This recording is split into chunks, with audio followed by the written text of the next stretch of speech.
Oke teman-teman, selamat datang di Basban Ajar YouTube channel. Pada kesempatan kali ini, kita akan membahas latihan berikut ini. Tetapi, sebelum kita masuk ke pembahasan video, saya akan mengajak teman-teman untuk terlebih dahulu mengklik tombol subscribe pada channel ini dan nyalakan loncengnya, lalu klik like pada video ini jika kalian merasa terbantu. Oke, langsung saja kita masuk ke pembahasan videonya.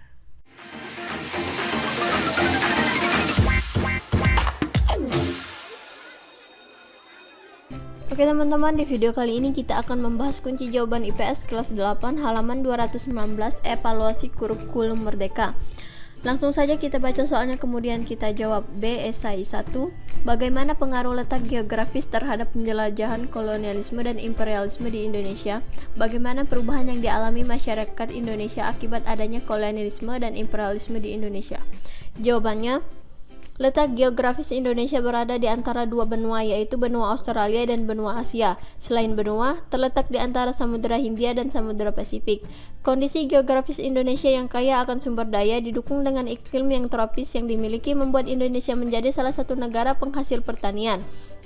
Berbagai tanaman mudah ditemukan di Indonesia. Indonesia merupakan salah satu bangsa dengan ciri khas kepulauan. Berbagai potensi sumber daya alam banyak tersedia di Indonesia. Setiap wilayah Indonesia terkenal dengan kekayaan rempah-rempah yang beraneka ragam. Kondisi inilah yang menjadi daya tarik bangsa-bangsa lain datang ke Indonesia.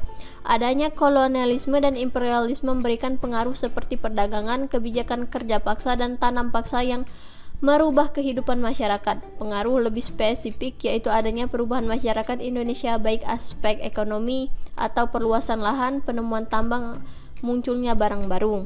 Yang kedua, bagaimana cara generasi muda memaknai dan mempertahankan kemerdekaan yang telah diperjuangkan oleh pahlawan? Jawabannya, generasi muda merupakan generasi penerus bangsa Indonesia. Belajar dari pengalaman pahit bangsa Indonesia saat dijajah oleh bangsa asing yang penuh dengan penderitaan dan pengorbanan. Saat ini Indonesia sudah merdeka. Sebagai generasi muda, perlu mengisi kemerdekaan dengan semangat dan hal-hal positif. Generasi muda seharusnya senantiasa menghormati pahlawan, menjaga hubungan baik dengan semua orang, meningkatkan prestasi baik akademik maupun non-akademik.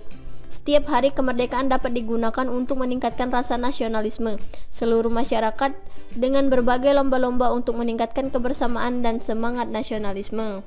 Yang ketiga, bagaimana solusi pemerataan pembangunan agar tidak menimbulkan konflik dalam kehidupan masyarakat?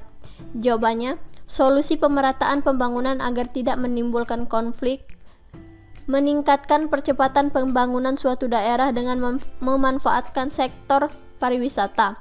Pemerintah dapat fokus mengembangkan daerah-daerah terpencil melalui pengembangan SDM dengan guru muda dan generasi muda, meningkatkan akses dan infrastruktur khususnya di daerah tertinggal, pemerataan pendidikan dan pengembangan beasiswa, dan mengupayakan pemenuhan kebutuhan ekonomi tiap daerah. 4.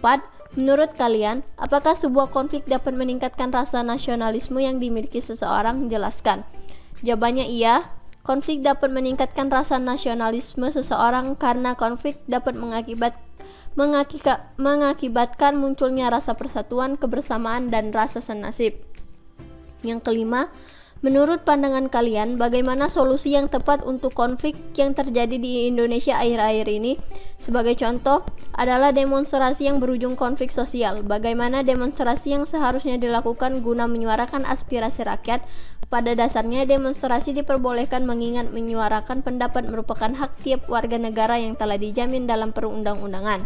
Jawabannya, demonstrasi atau menyampaikan gagasan di muka umum merupakan sebuah hak kebebasan bagi seluruh warga negara Indonesia.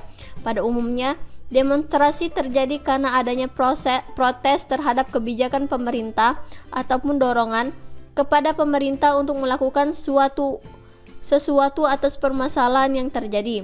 Upaya konsep demokrasi di Indonesia berjalan lancar.